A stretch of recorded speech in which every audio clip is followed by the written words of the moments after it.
Hi everyone, in this video I'll be showing you how can you change currency on Roblox.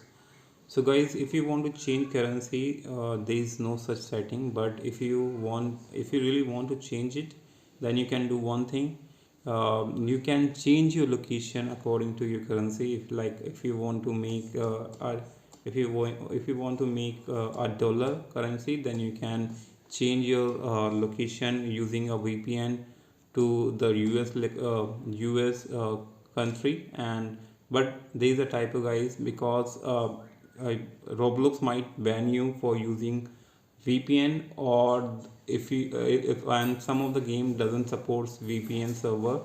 So I recommend, if you want to really change the currency, then you can use a VPN to create a new Roblox account, and then you can it will automatically set the currency for your account, and after that you and that's how you will be able to select or change your currency. So yeah, this is the only way to change, but there is no such settings to change currency. So yeah, I hope you understood, and thanks for watching. Bye bye.